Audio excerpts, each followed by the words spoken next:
Hematu. Yeah. Sorry about that. I have a habit of slipping back into the Blanco language. It's good to finally meet you in person. I'm Bernard, although I insist you call me Bernie. The only person who calls me Bernard is my wife. And even then, only when I've tracked elephant dung into the carpets.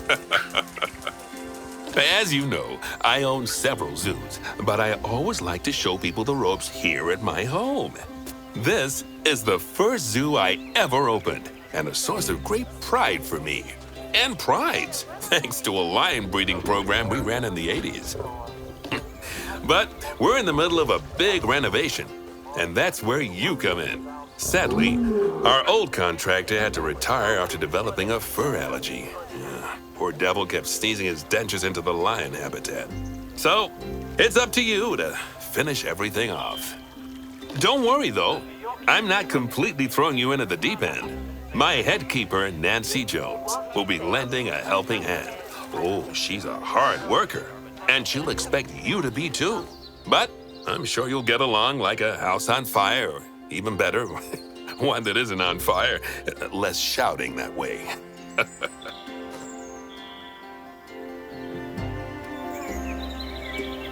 Hello there. From that rosy, fresh face of yours, I'm guessing you're Bernie's new hire.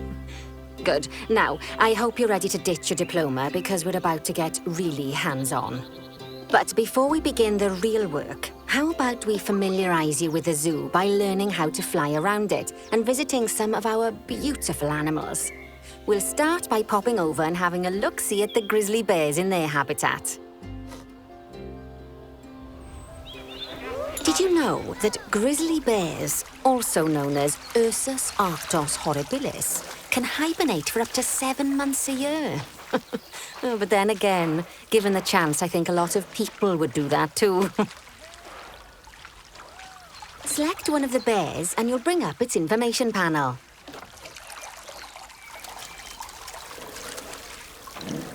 This is where you can find out all kinds of information about your animal. The most important thing being its overall welfare. You'll learn more about animal welfare today as we go through your objectives. But for now, let's enjoy this magnificent animal. Why don't you select the camera from inside its information panel?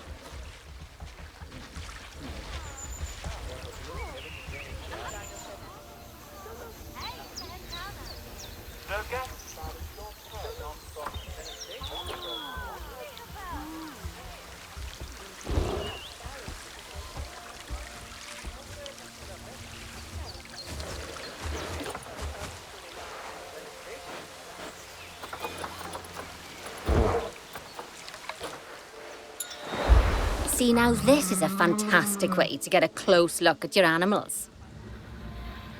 Okay, when you're ready, let's pop over to the other side of the zoo and take a look at the lions. I've marked their location for you to find.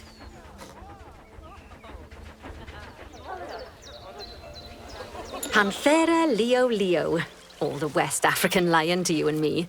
Lions are the most social of the big cats, and there can be as many as 40 lions in a pride. Although prides of that size are pretty rare. As Bernie would say, those lions are awesome, which is precisely why I handle the training instead these days. Anyway, how about we get started on those objectives? Come on, let's head over to an empty habitat and see what needs doing there. As you can see, it's a lovely space for animals, but it's missing a certain something. Well, 2 somethings. Warthogs. So I'd like you to adopt a pair of them. To adopt animals, we need to open the animal market, which is in the animal trading section.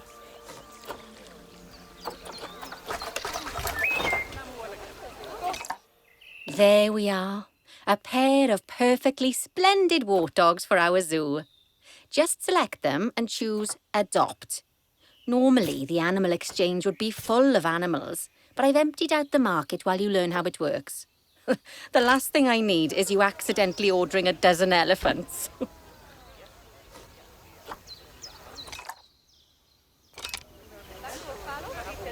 When you adopt an animal, it's automatically placed in the trade centre where they're held until you're ready to move them into their habitat, which, as it happens, you are.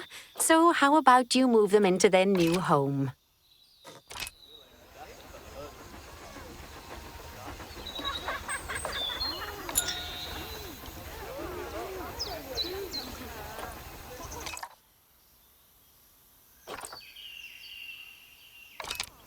When you ask for an animal to be moved into a habitat, your caretakers will go to the trade centre, collect your animal and deliver them to your selected habitat.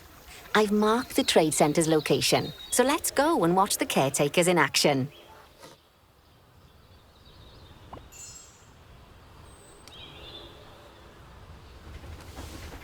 Well, as you can see, those caretakers don't hang about. They'll move those animals to their destination as fast as possible. Of course, normally we'd have to place the animals into quarantine before moving them into a habitat, but I am assured by a person of good standing that these warthogs are in the very rudest of health. Right, let's get the warthog's habitat finished up so we can keep them nice and happy. You see, each animal in the zoo has an overall welfare statistic, basically how happy they are. And that overall welfare statistic is itself comprised of 4 different areas: nutrition, social health, habitat, and enrichment. Luckily, if you select an animal, you'll bring up their animal welfare information panel, which we saw earlier, where you can see how they're doing. That way, you'll know exactly what areas need to be addressed. Don't worry if that's a lot to remember. You can always check the Zoopedia for more information. Let's start by making sure we're taking care of the warthog's nutrition welfare. To do this, we'll need to place a food station and a drinking station. Now, each animal requires a different type of feeding station. And for the warthogs, it's a small feeding trough. So let's add one of those and a water bowl.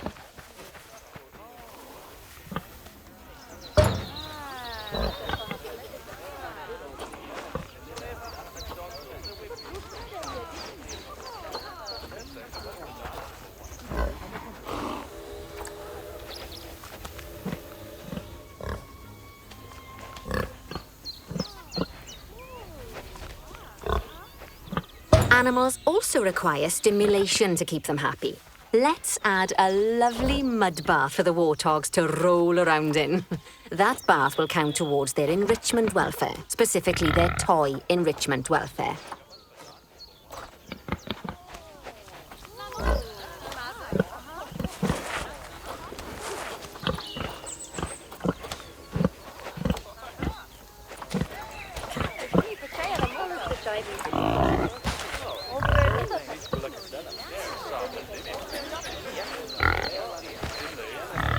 Oh, nice work. You've got a knack for this, I see. Now, our contractor had to leave in a hurry, so this place is in a fair old state. Unfinished thingamajigs and whatsits all over the shop. But the first thing we need to finish is the ostrich habitat. It's over near the hippos.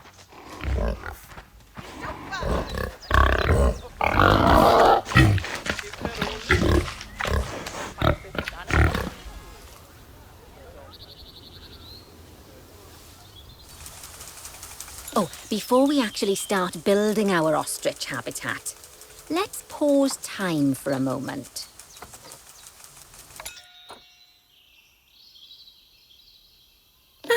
That's more like it. A quick break.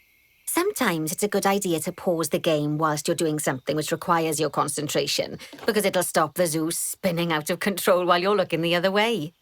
Let's keep the game paused while we get this ostrich habitat built. Okay. Job number 1 here is to add a habitat gate before we complete the barrier. Every habitat needs a habitat gate. After all, how else would the keepers get in and out? Just make sure it's hooked up to the path so the keepers can reach it.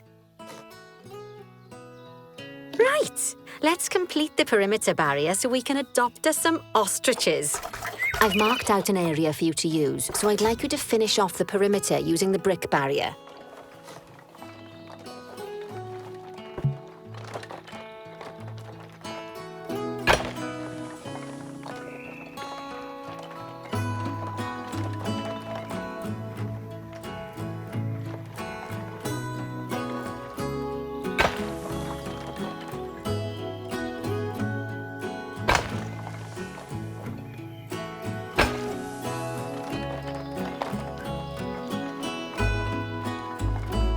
Good work. Remember, before you can place animals in any habitat, it has to have a full loop of connected barrier. Now, you've probably noticed that guests can't actually see into this habitat at the moment. At least not without a stepladder. But seeing as they're banned, I'd like you to select a piece of barrier and swap out the brick for a glass barrier so the guests can see in.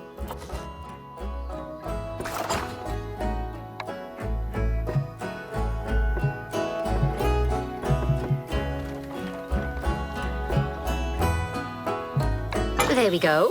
Adding in more windows gives guests even more opportunities to see the animals in a habitat. It's always best to make sure the guests can get a good view into a habitat from the path they're walking on, because it makes them happy, and because this would be a pretty terrible zoo if they couldn't. The last thing we need to do is to add a donation box. You see, when guests enjoy the view of an animal, they'll make a donation. Just make sure you put them in easy-to-reach places, like near a viewing point. Donation boxes are one of the main sources of income for the zoo, so make sure you remember them.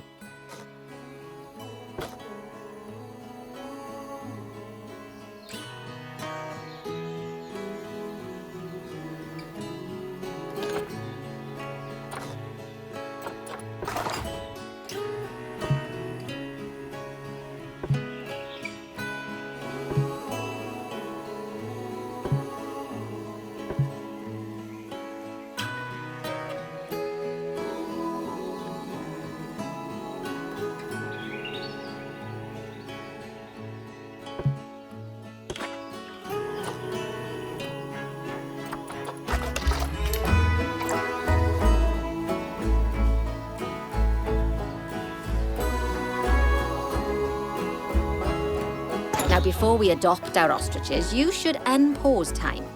After all, if time's paused, then so are our caretakers, which will make it a bit tricky for them to deliver the ostriches.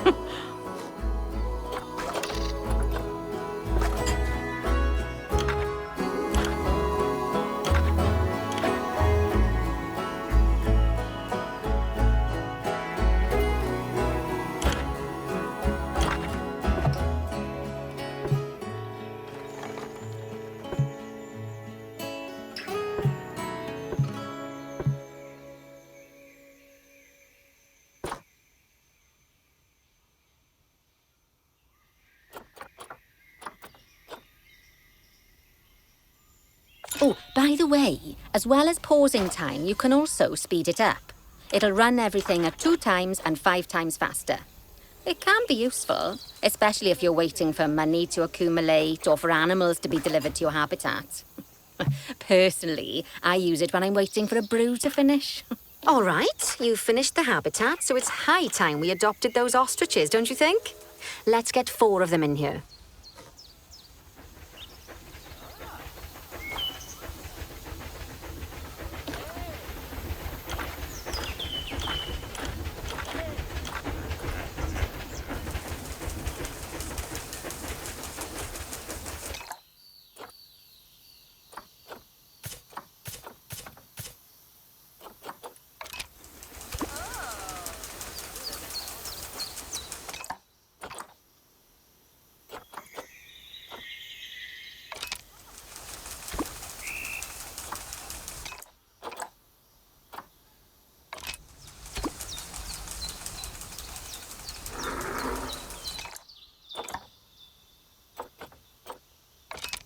While we wait for them to be collected by the caretakers and brought to the habitat, you should get it ready for them. Add a suitable feeding station, water station, and an appropriate food enrichment item.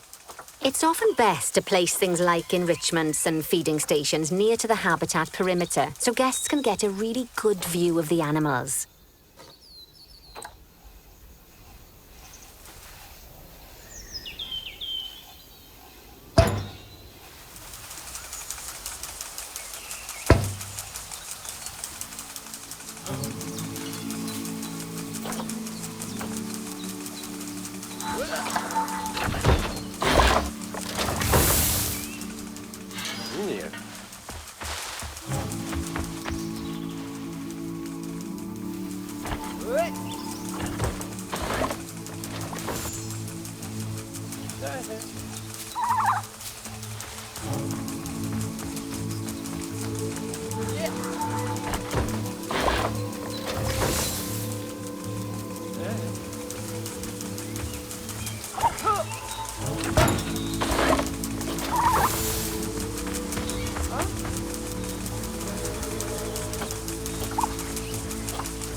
Oh, good to see the ostriches have somewhere they can really stretch their legs. Did you know they can actually run at 43 miles per hour? Oh, heaven forbid they ever escape. The speed camera fines alone would bankrupt us. Well, Bernie certainly seems impressed. Did you do his speed camera joke? Every time we get an ostrich. So, now we've made the ostriches' lives a bit better, let's do the same for the keepers, shall we? To make it easier for the keepers to feed the ostriches and hippos, we should build a new keeper hut. Keeper huts are where the keepers prepare the food for animals, so they should be placed near to the habitats to make sure the keepers don't waste their time walking when they should be looking after the animals. You'll need to rotate the keeper hut to get it to connect up to the path.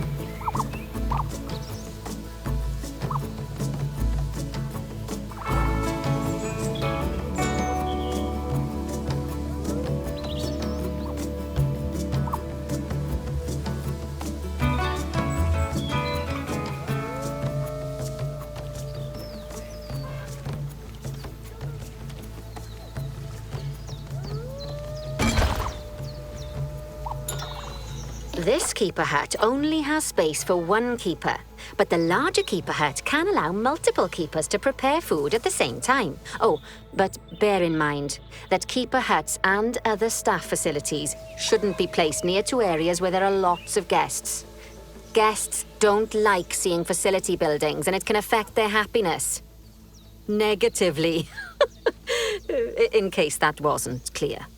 Something that all facilities, shops, and a whole host of other objects need is power. And that obviously includes your newly built keeper hut.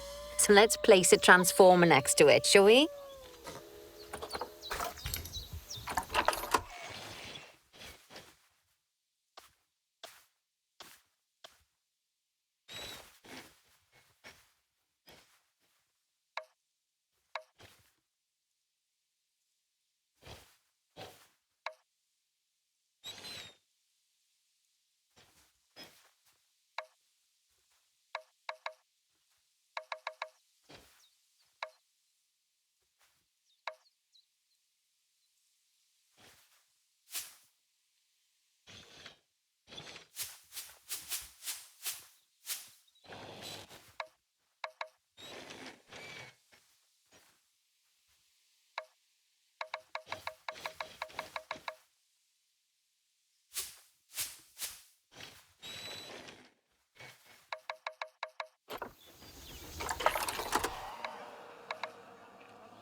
Lovely work. Now the keepers can start using the hut to prepare food, and thanks to where you've put it, they won't need to walk very far to deliver it to the ostriches and hippos. Let's get on to your next objective then. Bengal tigers. We want to adopt some, but I'm afraid there's nothing ready for them yet. Head on over to the plot of land I've marked out. It's not too far away.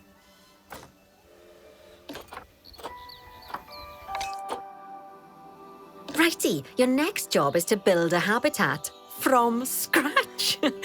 And concrete and glass, I expect. So go ahead and build it. Just make sure that the habitat includes that big hole we've dug. Oh, and don't forget to add a habitat gate to the barrier. Oh, and make sure the guests will be able to see the tigers.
Now that the habitat is in place, don't forget to put down a donation box near to your viewing areas.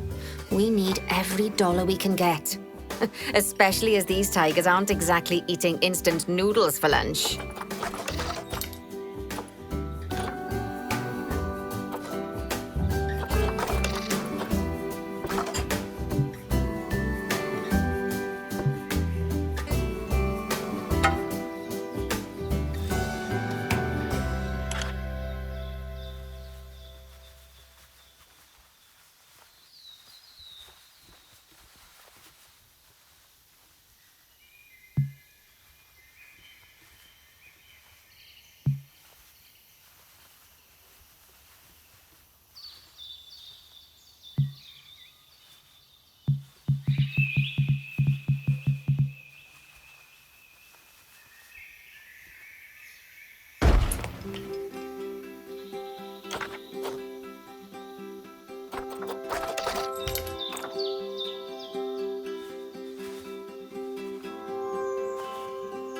Okay, that's the habitat boundary complete, the habitat gate in place, and most importantly, the tigers won't be able to jump out of it anymore.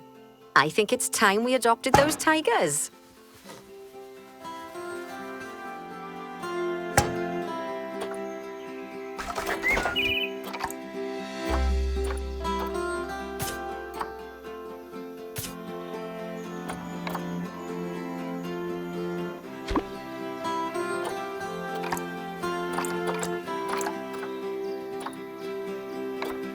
Whilst our trusty caretakers collect and deliver the tigers, let's take a look at preparing the habitat for their arrival.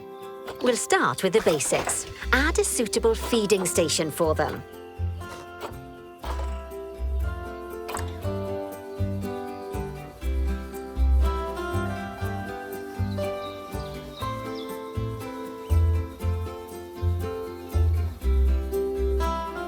This time, instead of adding a water bowl, let's try something different. Some animals need a pool in their habitat so they can go for a swim, but they can also use it to drink from. All you have to do is make sure the banks of the pool have a gentle slope so they can easily get a nice, refreshing drink. There's already a pool excavated, but you still need to fill it with water. You should do that by going into Terrain and selecting the water tool.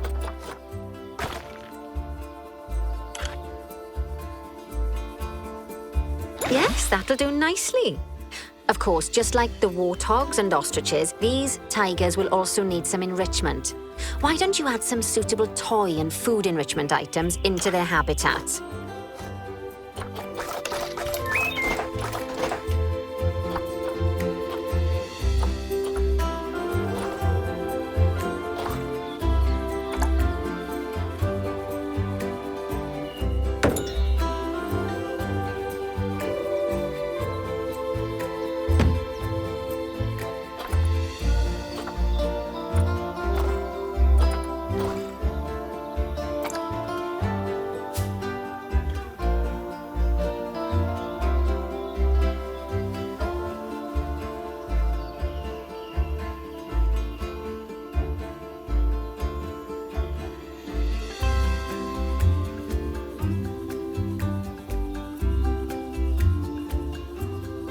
Okay, it's really starting to take shape. Now, the tigers will need a shelter in their habitat so they can hide from the guests, or more likely, the bad weather. Although, given that we're in England, you might want to think of that just as normal weather. Go on, add a shelter to their habitat. You can either build one from various suitable bits and bobs, or if you like, just pop down the blueprint that I've already built for you.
Poor Dabs.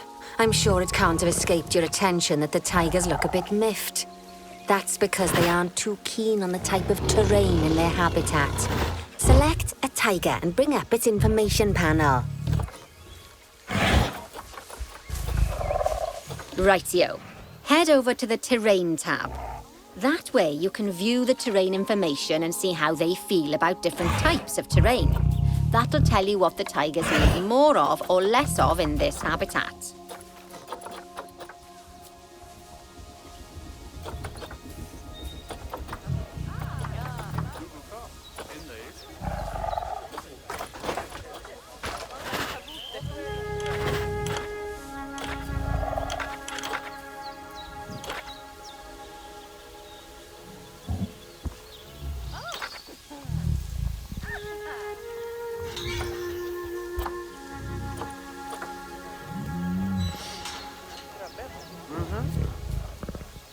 Europa!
daba nea lana yo.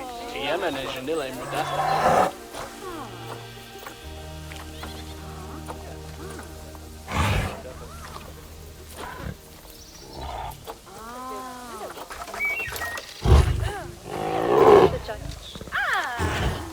Meltsal är det de på Risa.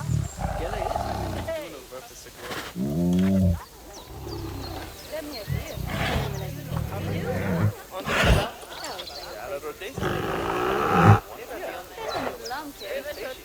Det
var någon paranormal.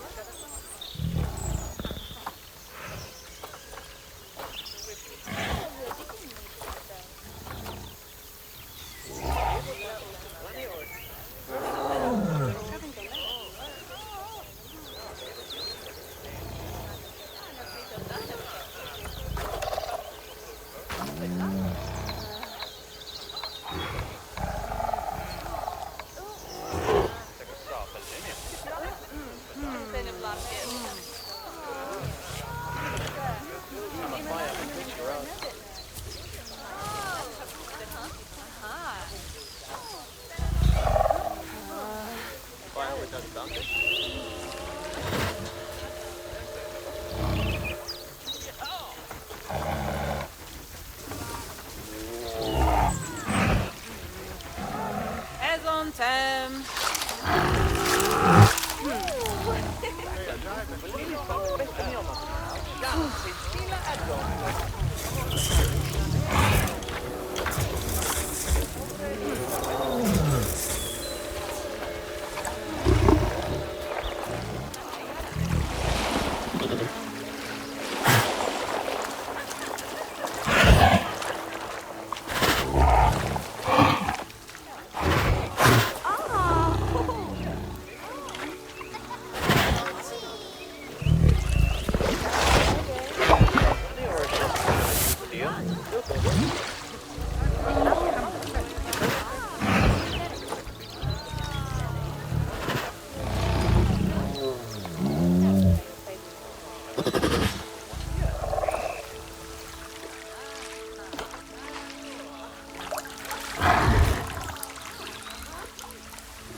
Okay then, open the terrain editing tool, select painting, and give them some more soil. Yes, that should help with the habitat part of their welfare.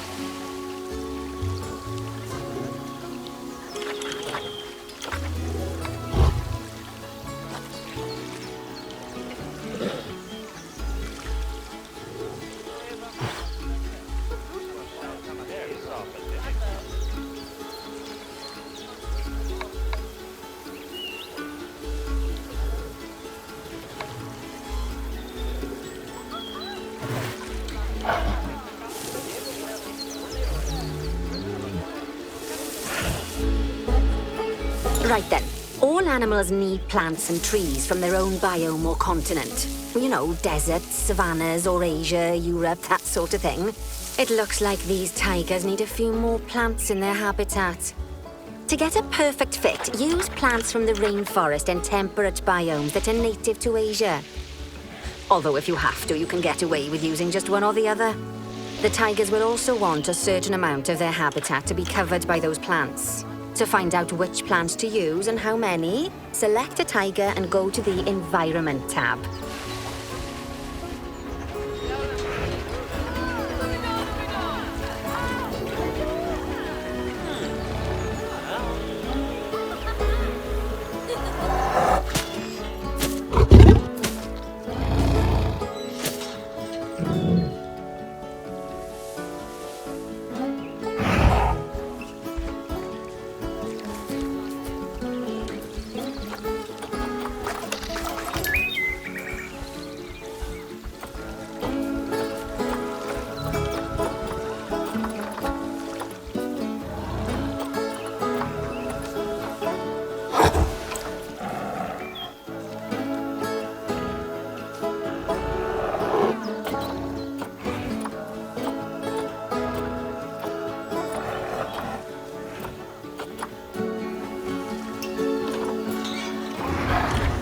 Now, as you can see, some of the plants currently in the habitat aren't quite right for the tiger, like the wattle bushes.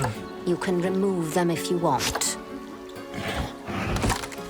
You can find all of the plants you need in the nature section, and you can use the filters to only show the types of plants you want to see.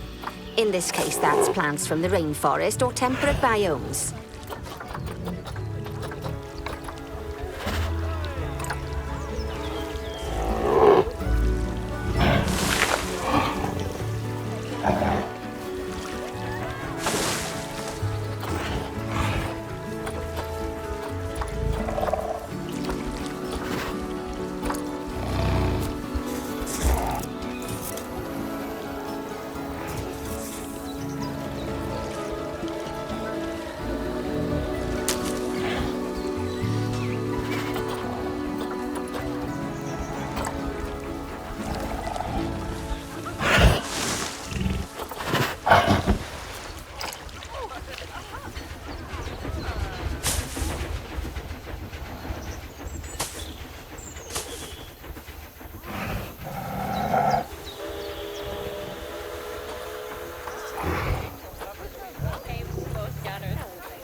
They say that good fences make good neighbors. I guess that's doubly true when one of the neighbors is a Bengal tiger. Still, those tigers look so happy that I doubt they'd leave, even if you did poke a hole in their fence. Oh, but for heaven's sake, don't test that theory.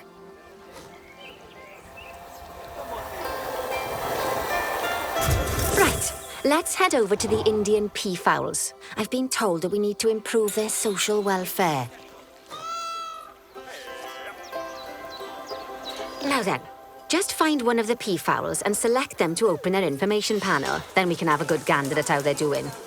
Although technically, I suppose gandering would just be for geese.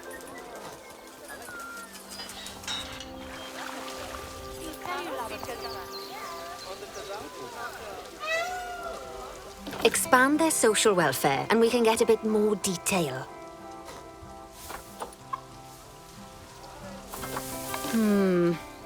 Now, they've clearly got plenty of space and they're not stressed, but it looks like their social group isn't quite right. So let's find out more. Head over to the social tab to see what's wrong. Right, as you can see, the peafowls need their population to be larger. To solve this little problem, you'll need to adopt 3 more female peafowls. Off you pop to the animal market then.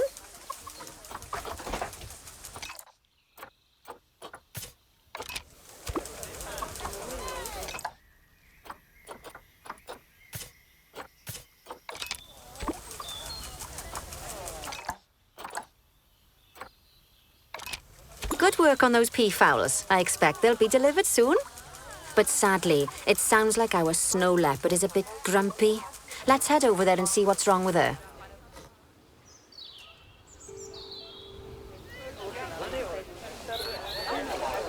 Just like people, animals can suffer from stress if things aren't quite right. You know, like when you see someone put in the milk before the tea bag. In the case of these snow leopards, they're a bit stressed by their lack of privacy. You can lower their stress levels by swapping out the normal glass barrier by their cave for one-way glass. It's not a cheap option, but I think they're worth the expense, don't you? This will give the snow leopards somewhere to go when they want to get away from the prying eyes of the guests.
Of course, when an animal isn't in its natural biome, it's probably going to be too hot or too cold. Unsurprisingly for the snow leopards, it's too hot. Even with the terrible British weather. You should help cool it down by adding some coolers to their habitat. But let's start by opening up the temperature heat map and having a look-see at the temperature in the leopard's habitat.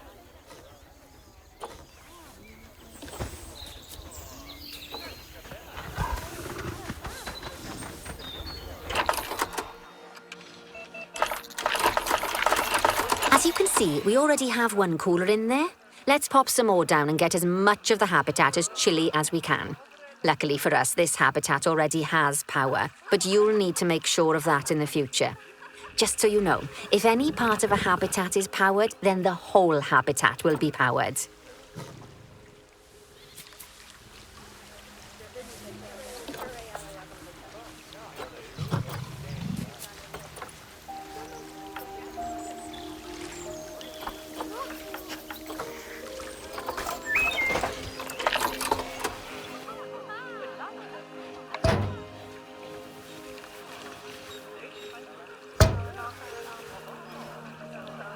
You can find heat maps for all sorts of helpful things, so do be sure to explore them and make good use of them.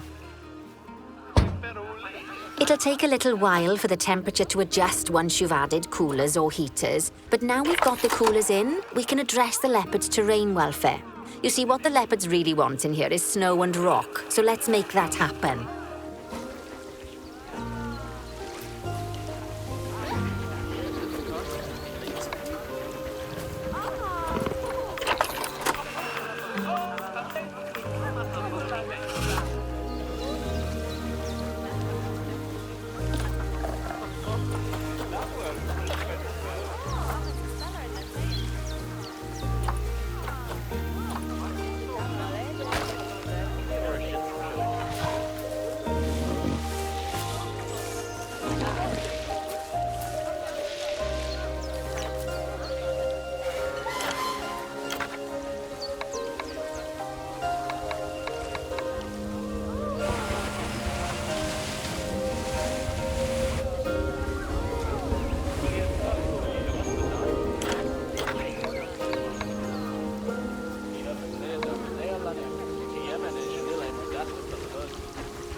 Now then, all of that should give you a pretty good understanding of how to make animals happy.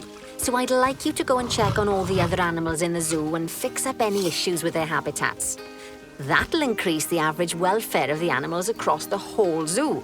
And that average welfare is a very important statistic. Now, to quickly see how all your animals are doing in the zoo, you should head to the animal section of the zoo management screen.